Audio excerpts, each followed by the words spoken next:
पृथ्वी पर निवास करते हैं और पृथ्वी का अध्ययन ही भूगोल कहलाता है। सभी लोग जान रहे होंगे यह ग्लोब है, अर्थात पृथ्वी का नमूना है। इसी पर हम लोग रहते हैं। इस पर मुख्य रूप से दो चीजों को दिखाया गया है, एक स्थलीय भाग और एक जलीय भाग। अर्थात धरातल या भूप्रपट्टी का वह भाग जो ठोस चट्टानों से मिलकर बना हुआ है उसे स्थल मंडल कहते हैं, और धरातल का वह भाग जो जल से ढका हुआ है उसको बोलते हैं हम जल मंडल।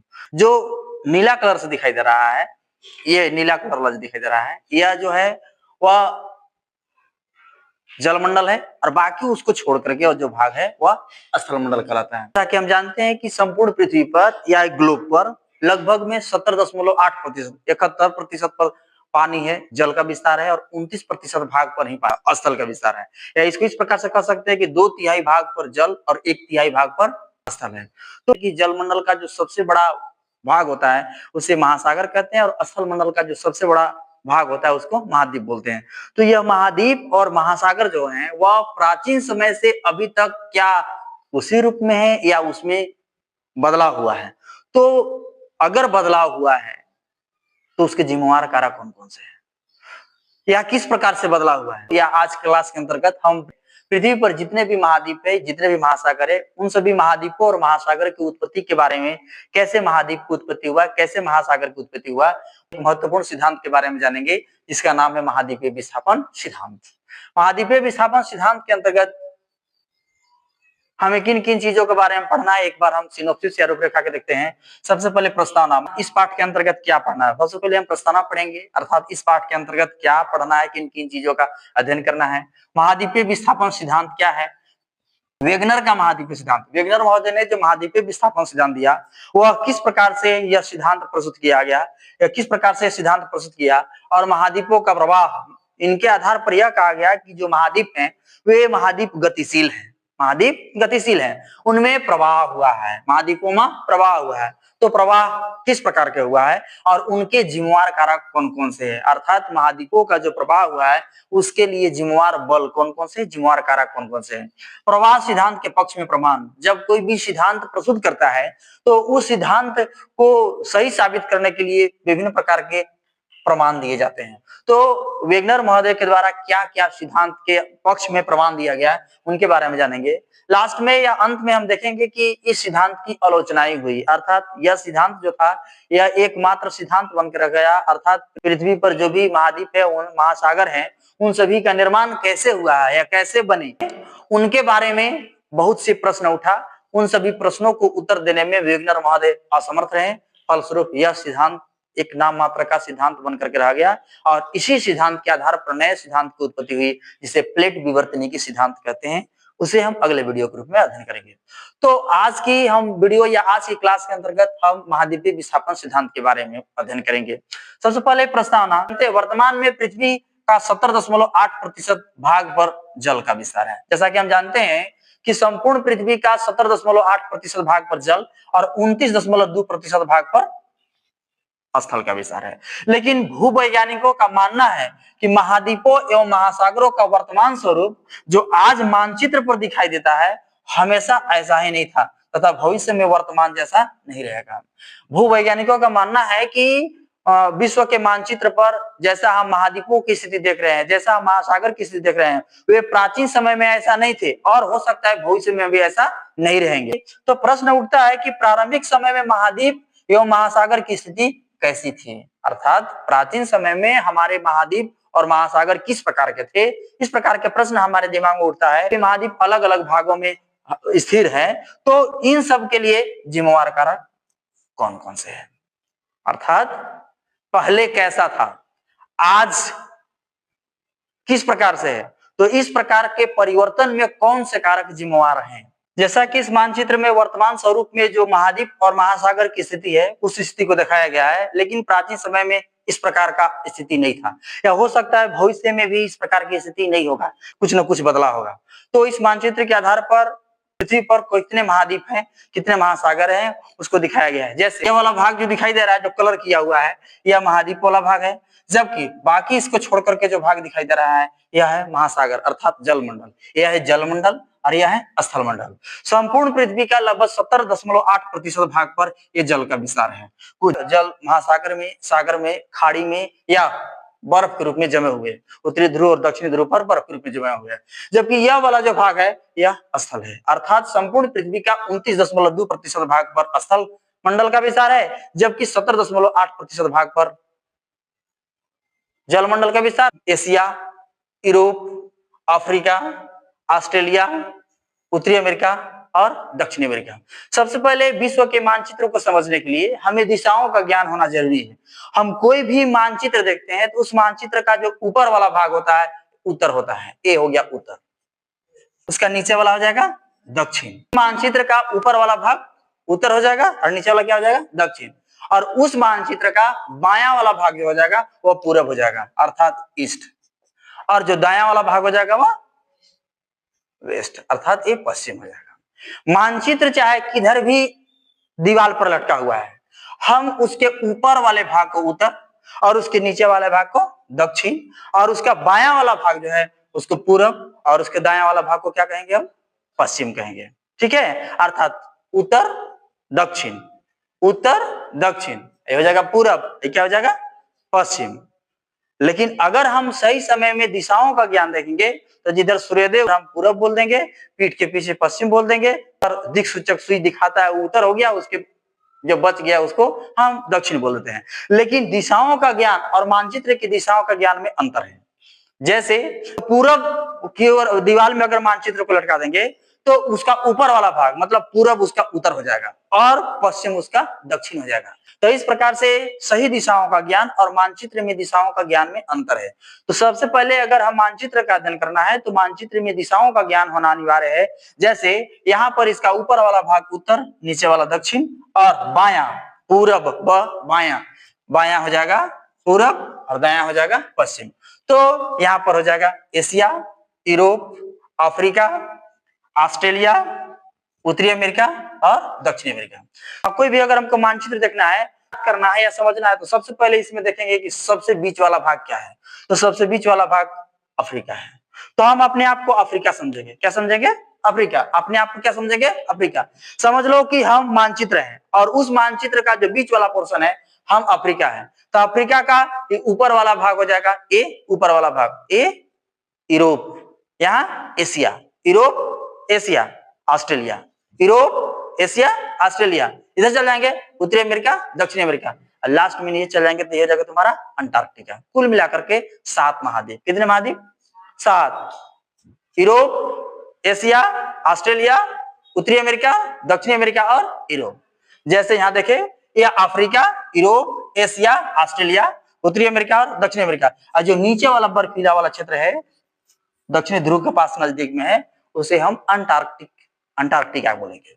ठीक उसी प्रकार से अगर हमको महासागरों की स्थिति देखना होगा तो अपने आप को अफ्रीका, हिंद महासागर, अटलांटिक महासागर, अफ्रीका के अपने आप को समझना है अफ्रीका, इधर हो जाएगा हिंद महासागर, अटलांटिक महासागर, दोनों हाथ खोल दिए, ये प्रशांत महासागर। फिर से हिंद महासागर, अटलांटिक महासागर, प्रशांत महासागर, आर्कटिक महासागर और नीचे अंटार्कटिक महासागर। अर्थात इस प्रकार से अपने आप को अफ्रीका समझ करके विश्व के मानचित्र को बढ़िया से दिमाग में बैठा सकते हैं। जैसे अगर हम महाद्वीप को देखना है तो अफ्रीका समझेंगे, ये हो गया यूरोप, एशिया, ऑस्ट्रेलिया, उत्तरी अमेरिका, दक्षिणी अमेरिका और अंटार्कटिका। ठीक उसी प्रकार से महासागर देखना है अपने आप को अफ्रीका समझेंगे, यहाँ हो जाएगा हिंद महासागर, अटलांटिक महासागर, दोनों हाथ खोल देंगे, यह तुम्हारा हो जाएगा प्रशांत महासागर, उधर आर्कटिक और नीचे अंटार्कटिक या दक्षिणी महासागर। मानचित्र जो बनाया जाता है उस मानचित्र में जो भी महाद्वीप है उन सभी महाद्वीपों को इस प्रकार से दिखाया गया है, लेकिन यह स्थिति प्राचीन समय में इस प्रकार की नहीं थी। ऐसा माना जाता है कि एक समय ऐसा था कि सब के सब जो है वह एक ही जगह थे, आज एक दूसरे से अलग अलग हटने लगे। महाद्वीपीय विस्थापन सिद्धांत कहता है उत्तरी अमेरिका, दक्षिण Africa, Africa, Europe, Asia, Australia, Antarctica, यह सभी भाग जितने भी स्थल है वो सभी स्थल भाग एक जगह थे, उसमें भी खंडन हुआ और सब एक दूसरे से दूर हो गए। तो महाद्वीपों या महासागर की उत्पत्ति संबंधी या महाद्वीपों और महासागर की उत्पत्ति संबंधी विभिन्न भूगोलवेताओं के द्वारा समय समय पर विभिन्न प्रकार के मत प्रस्तुत किया गया जो एक दूसरे से काफी भिन्न था। सभी लोगों को जैसा लगा उसने महाद्वीपों की उत्पत्ति और महासागर की उत्पत्ति के बारे में कहानी कहा। जैसे सोलास महोदय, जैसे केल्विन महोदय, जैसे लुथियन ग्रीन, विभिन्न भूगोलवेताओं ने अपना अपना विचार प्रस्तुत किया है। जैसे पूर्ण भूगोलवेत्ता है जिनका नाम है केल्विन। केल्विन का कहना है कि पृथ्वी शीतल हो रही थी उस समय संकुचित हुआ और ऊंचा उठा हुआ भाग महाद्वीप बना और धंसा हुआ भाग महासागर बना। प्राचीन समय पृथ्वी गर्म थी, तो जिस समय पृथ्वी शीतल हो रही थी, ठंडा हो रही थी, उस समय कुछ भाग ऊंचा उठा रह गया और कुछ भाग धंस गया। जो भाग ऊंचा उठा वह महाद्वीप बना और जो धंस गया उसको क्या बोले, महासागर। किसने कहा? केल्विन ने। इस प्लास महोदय का कहना है कि महाद्वीप और महासागर की उत्पत्ति वायुमंडलीय दबाव के असमानता का परिणाम है। सोलास महोदय ने कहा कि हमारी पृथ्वी पर जो महाद्वीप है, जो महासागर है, इनकी जो उत्पत्ति है वह वायुमंडलीय दबाव की असमानता का परिणाम है। क्योंकि वायुमंडल दबाव डालती है, वायुमंडल क्या करती है? दबाव डालती है, और वायुमंडल का दबाव सब जगह एक समान नहीं है। कहीं कम है तो कहीं ज्यादा है, कहीं कम है तो कहीं, जैसे समुद्र तल पर वायुमंडलीय दबाव अधिक होता है और जैसे जैसे समुद्र तल से दूर जाते हैं वायुमंडलीय दबाव क्या होता है? कम होता है। तो जहां पर वायुमंडलीय दबाव अधिक पड़ा वहां भाग धंस गया, जहां वायुमंडलीय दबाव कम पड़ा वहां भाग ऊंचा उठा रहा। जो ऊंचा उठा रहा वह महाद्वीप बने और जो धंस गया वह कुछ बन गया, महासागर का निर्माण। चैम्बरलिन और मोल्टन, चैम्बरलिन और मोल्टन के अनुसार यह कहा गया कि महाद्वीप और महासागर की उत्पत्ति जो है वह ब्रह्मांडीय पदार्थ के असमान वितरण का परिणाम है। जैसा कि हम लोग पृथ्वी की उत्पत्ति संबंधी सिद्धांत के बारे में पढ़ रहे थे, तो एक ग्रहाणु परिकल्पना था, चैम्बरलिन और मोल्टन का ग्रहाणु परिकल्पना।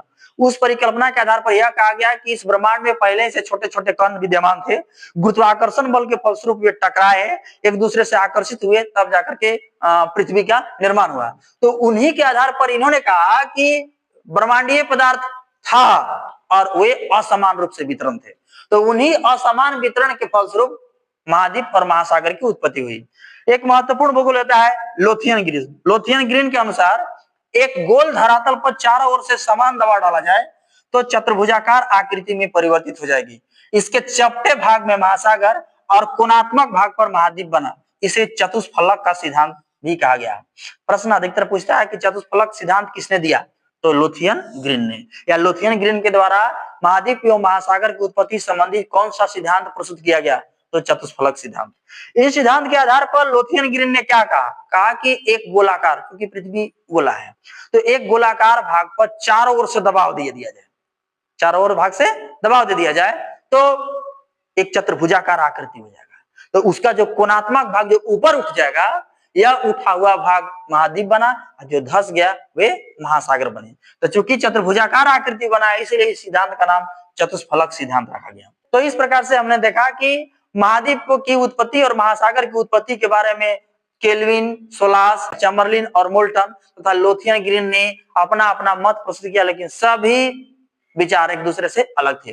कुछ भूगोलवेताओं के द्वारा यह कहा गया कि महाद्वीपों में विस्थापन हुआ है, महाद्वीप अपने स्थान से दूसरे स्थान पर चले गए हैं, उनका स्थान में परिवर्तन हुआ है, महाद्वीपों के स्थान में परिवर्तन हुआ है। तो महाद्वीपों के प्रभावित होने की संभावना के सुझाव के बारे में सर्वप्रथम एंटोनियो स्नाइडर, एक भूगोलवेता है जिनका नाम है एंटोनियो स्नाइडर, पेलेग्रिनी ने एक मानचित्र बनाया। उस मानचित्र के आधार पर यह कहा गया कि अफ्रीका, उत्तरी अमेरिका, यूरोप आपस में सटे हुए थे, ये प्रवाहित हो रहे हैं। क्या हो रहे हैं?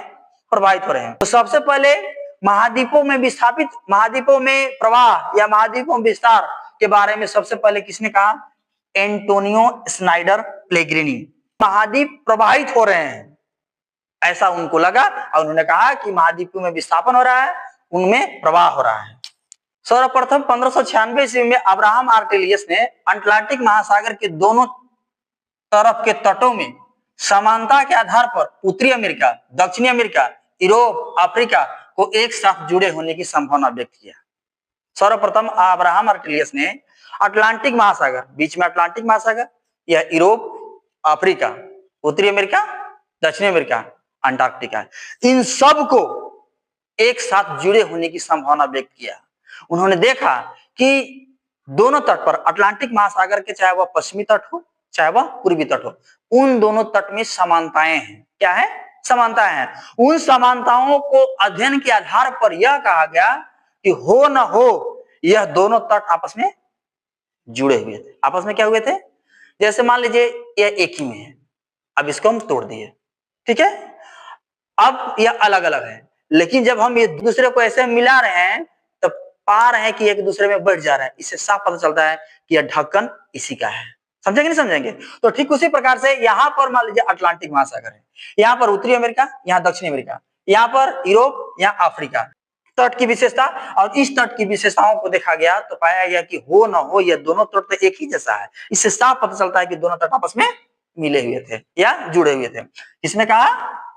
अब्राहम आर्टेलियस ने। अटलांटिक महासागर के दोनों तरफ के तटों में समानताओं के आधार पर यह कहा गया कि उत्तरी अमेरिका, दक्षिणी अमेरिका, यूरोप और अफ्रीका एक साथ जुड़ा था। महाद्वीपीय विस्थापन परिकल्पना का प्रतिपादन F.B. टेलर द्वारा इसमें किया गया। तो महाद्वीपीय विस्थापन परिकल्पना जो है वह F.B. टेलर के द्वारा सन 1908 ईस्वी में दिया गया, लेकिन वह एक परिकल्पना था, एक सोच था। सन 1912 ईस्वी में जर्मनी के अल्फ्रेड वेगनर, जर्मनी के महत्वपूर्ण भौगोलवेत्ता जिनका नाम है अल्फ्रेड वेगनर, इन्होंने महाद्वीपीय विस्थापन सिद्धांत सन 1912 ईस्वी में प्रस्तुत किया। यह जलवायुवेत्ता थे। इनका जन्म 1880 ईस्वी में, जबकि मृत्यु उनका 1930 ईस्वी में हुआ। तो कहता है कि वर्ष 1912 ईस्वी में जर्मनी के अल्फ्रेड वेगनर ने महाद्वीपों एवं महासागर के वितरण संबंधित एक सिद्धांत प्रस्तुत किया, जिसे महाद्वीपीय विस्थापन सिद्धांत के नाम से जाना जाता है। अर्थात महाद्वीपीय विस्थापन सिद्धांत किसने प्रस्तुत किया? अल्फ्रेड वेगनर ने। कहां के निवासी थे? जर्मन के। कब किए? सन 1912 ईस्वी में। सन 1912 ईस्वी में। लेकिन महाद्वीपीय विस्थापन परिकल्पना का प्रतिपादन किसने किया? F.B. टेलर ने सन 1908 ईस्वी में। लेकिन सिद्धांत किसने दिया? तो अल्फ्रेड वेगनर ने। वेगनर का महाद्वीपीय विस्थापन सिद्धांत। वेगनर जो महाद्वीपीय विस्थापन सिद्धांत दिए, वे सिद्धांत किस प्रकार का था या इस सिद्धांत में क्या कहा गया? वेगनर एक जर्मनी के जलवायुवेत्ता थे जो पृथ्वी की सतह पर प्राचीन समय से हुए जलवायु परिवर्तन का अध्ययन कर रहे थे। यह वेगनर जलवायुवेत्ता थे और उन्होंने पृथ्वी पर प्राचीन समय से अब तक जो जलवायु में परिवर्तन हुआ है उनका अध्ययन कर रहे थे कि आखिर जलवायु में परिवर्तन कैसे हुआ है, क्या कारण है कि जलवायु में परिवर्तन हुआ है। क्योंकि वह जलवायुवेत्ता थे, इसलिए जलवायु में परिवर्तन का अध्ययन कर रहे थे। जलवायु परिवर्तन के अध्ययन के दौरान उन्होंने पाया कि ठंडे प्रदेश जैसे नॉर्वे, स्वीडन में कोयले का भंडार, जबकि गर्म प्रदेश ब्राजील, दक्षिणी अफ्रीका, प्रायद्वीपीय भारत और ऑस्ट्रेलिया में हिम निक्षेप का प्रमाण मिले हैं। जलवायु परिवर्तन का अध्ययन कर रहे थे तो उन्होंने कहा कि ठंडे प्रदेश जैसे नॉर्वे, स्वीडन में कोयला का भंडार। नॉर्वे, स्वीडन जो है वो यूरोपियन कंट्री है, वो ठंडे प्रदेश में है। तो ठंडे प्रदेश में कोयला का भंडार, जबकि गर्म प्रदेश में हिम निक्षेप। क्या गर्म प्रदेश में हिम निक्षेप हो सकता है? नहीं। जो गर्म प्रदेश है क्या वहां पर बर्फ जम सकता है? नहीं। उसी प्रकार से जो एकदम ठंडा प्रदेश है वहां कोयला का निर्माण नहीं हो सकता है। कोयला का निर्माण वहीं होगा जहां पर अत्यधिक तापमान होगा, अत्यधिक पेड़ पौधे होंगे, पेड़ पौधे अंदर जाकर के दब गए, अत्यधिक तापमान के कारण वे कोयला में परिणत हो गए। तो उन्होंने पाया कि नॉर्वे और स्वीडन जैसे ठंडे प्रदेश में कोयला कैसे बना और गर्म प्रदेश में हिम निक्षेप था। अर्थात जलवायु परिवर्तन के अध्ययन के दौरान उन्होंने पाया कि ठंडे प्रदेश जैसे नॉर्वे, स्वीडन में कोयला का भंडार, गर्म प्रदेश जैसे ब्राजील, दक्षिण अफ्रीका, प्रायद्वीपीय भारत और ऑस्ट्रेलिया में हिम निक्षेप का प्रमाण मिल रहा है। से वेगनर महोदय ने एक संभावना व्यक्त की। इन्होंने कहा कि यदि स्थल भाग एक जगह स्थिर रहे हो तो जलवायु कटिबंध स्थानांतरण हुआ है। जलवायु कटिबंध का स्थानांतरण हुआ है। मान लीजिए पहले यहाँ पर ठंडा एक स्थल था, ठंडा स्थल था, वहां पर अचानक गर्म जलवायु आ गया। क्या गया?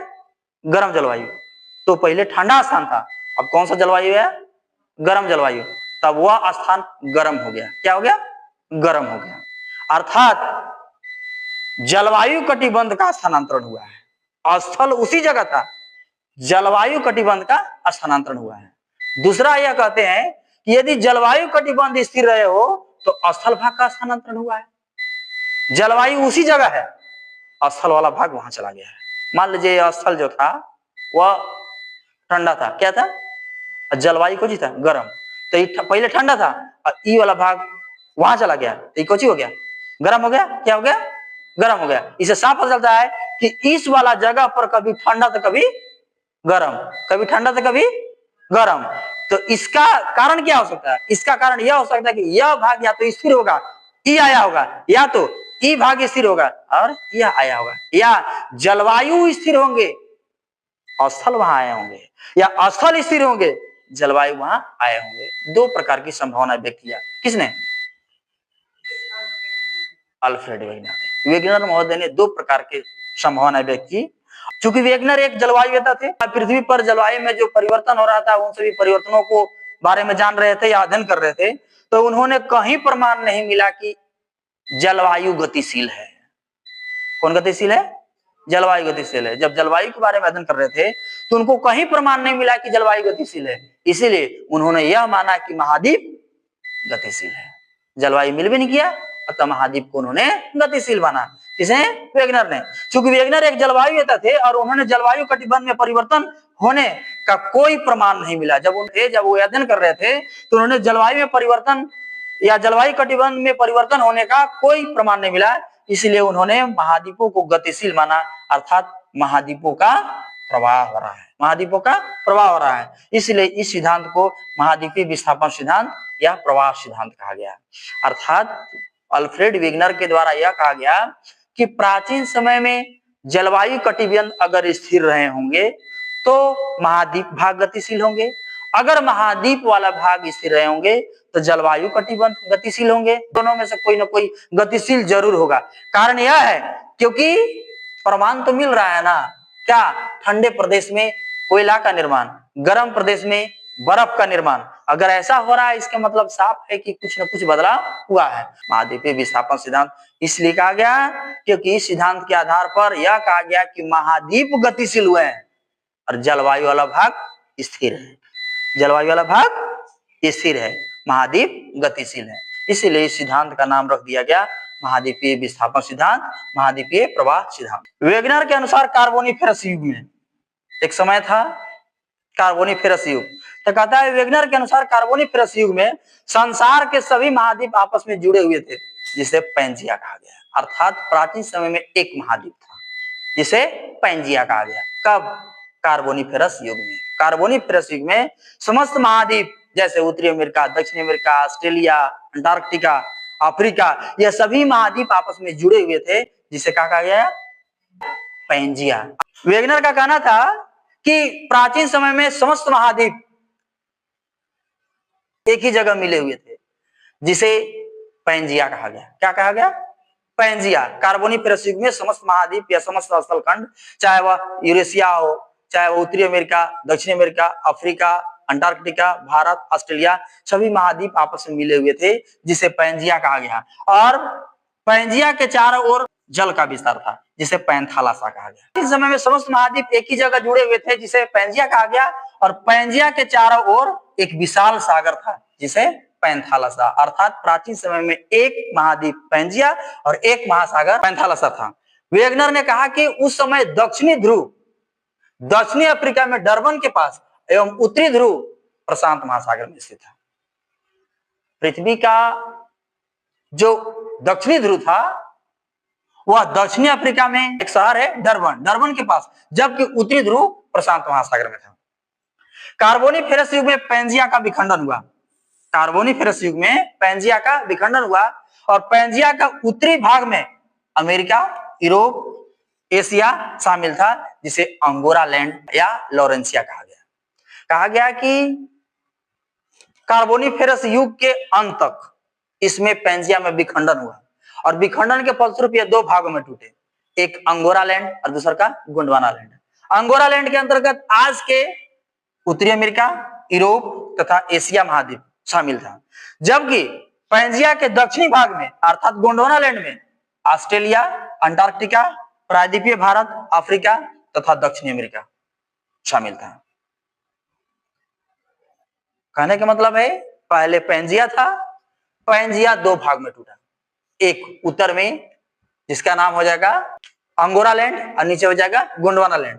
अंगोरा लैंड के अंतर्गत उत्तरी अमेरिका, यूरोप, एशिया, जबकि पैंजिया के दक्षिणी भाग में ऑस्ट्रेलिया, अंटार्कटिका, प्रायद्वीपीय भारत, अफ्रीका और दक्षिण अमेरिका था। अंगोरा लैंड और गोंडवाना लैंड के बीच में एक छिछला और संकीर्ण महासागर था, जिसे टेथी सागर कहा गया है।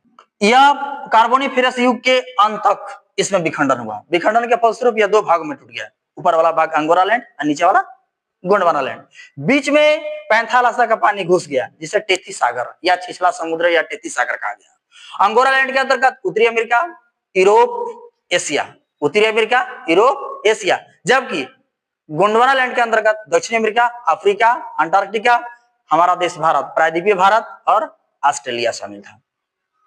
आज से 225 मिलियन वर्ष पूर्व समस्त महाद्वीप एक ही जगह स्थिर थे, जिसे पैंजिया कहा गया। 200 मिलियन वर्ष पूर्व लगभग में ट्रियासिक युग में यह दो भागों में बट गया, एक अंगोरा लैंड, दूसरा गोंडवाना लैंड। ठीक इसी प्रकार से मानचित्र पर या ग्लोब पर देखते हैं, वह प्लीस्टोसन युग एक समय था। वर्तमान जो संसार का मानचित्र पर हम विभिन्न महाद्वीपों को दिखाते हैं, वह स्थिति प्लीस्टोसन युग में बना, या 65 मिलियन वर्ष पहले इस प्रकार के मानचित्र का निर्माण हुआ प्लीस्टोसन युग में।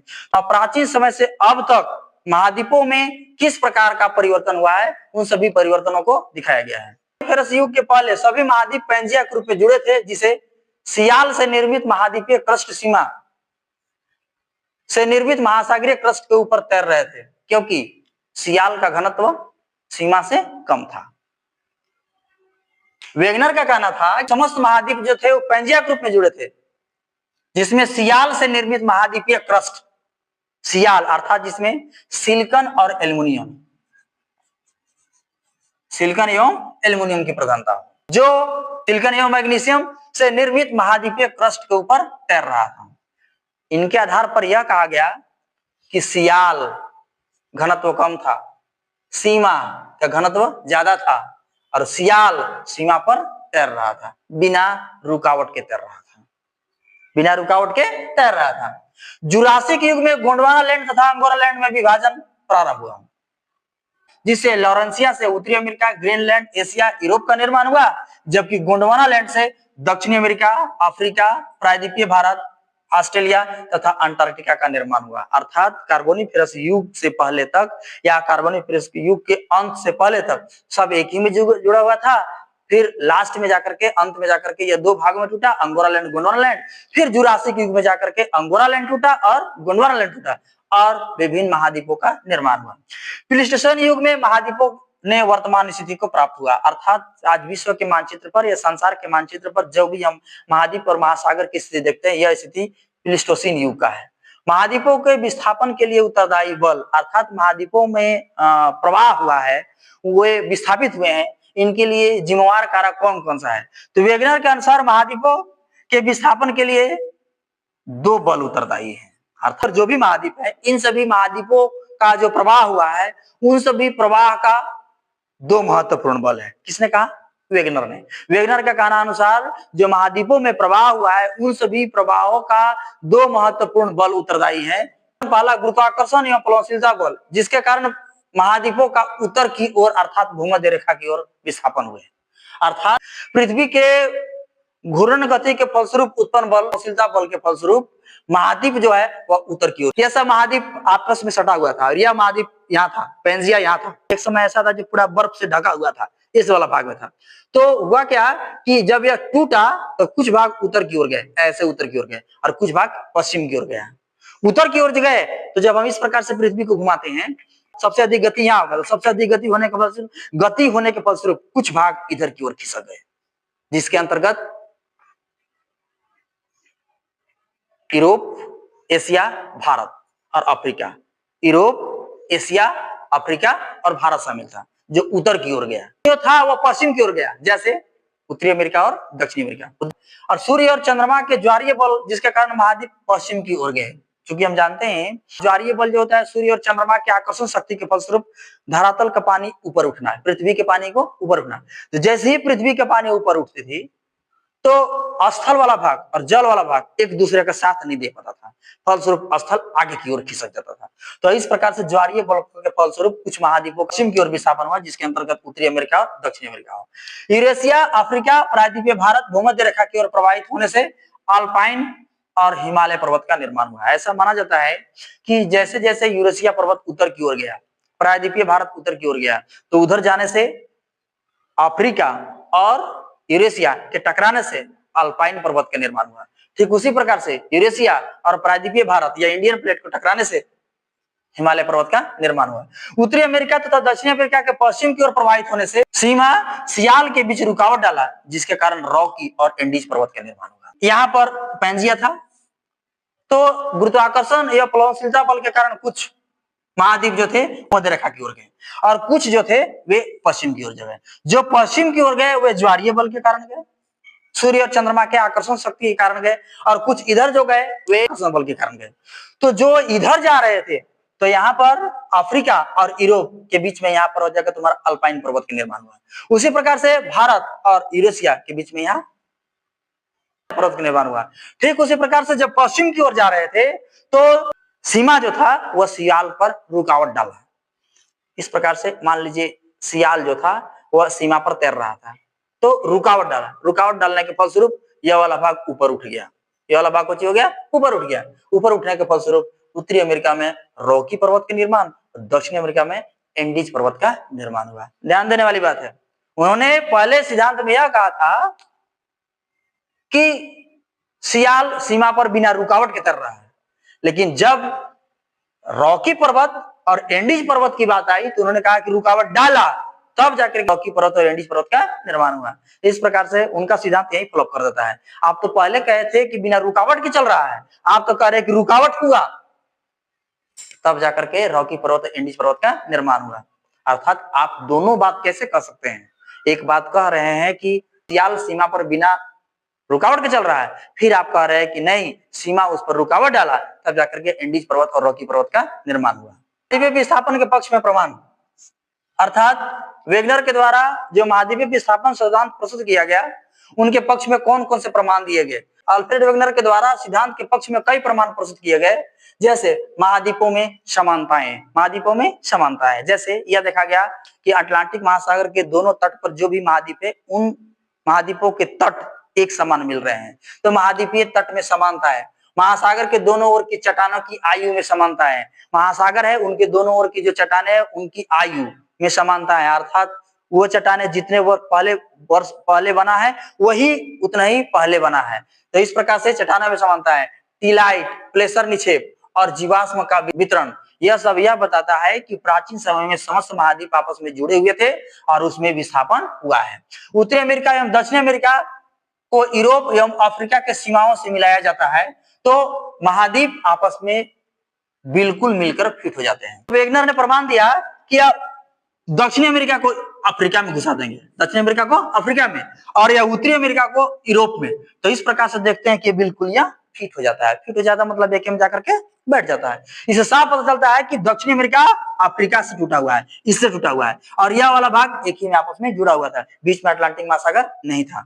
सन 1964 ईस्वी में बुलार्ड महोदय ने एक कंप्यूटर प्रोग्राम की सहायता से अटलांटिक तटों को जोड़ते हुए एक मानचित्र तैयार किया। जिगसॉ फिट एक खेल होता है, उस खेल के माध्यम से किसी आकृति का टूटा हुआ भाग है, उन टूटा हुआ भाग को आपस में जोड़ा जाता है। ठीक उसी प्रकार से इनके द्वारा कंप्यूटर प्रोग्राम के आधार पर यह कहा गया पूर्वी तट और पश्चिमी तट पर जो भी महाद्वीप है उनको आपस में मिला दिया जाए, और उन्होंने पाया कि वे आपस में फिट हो जा रहे हैं। 200 करोड़ वर्ष प्राचीन शैल समूह की उत्पत्ति ब्राजील तट पर एवं उसमें अफ्रीका के तट पर मिलती है, जो आपस में मेल खाती है। अर्थात अफ्रीका तुम्हारा कहाँ है?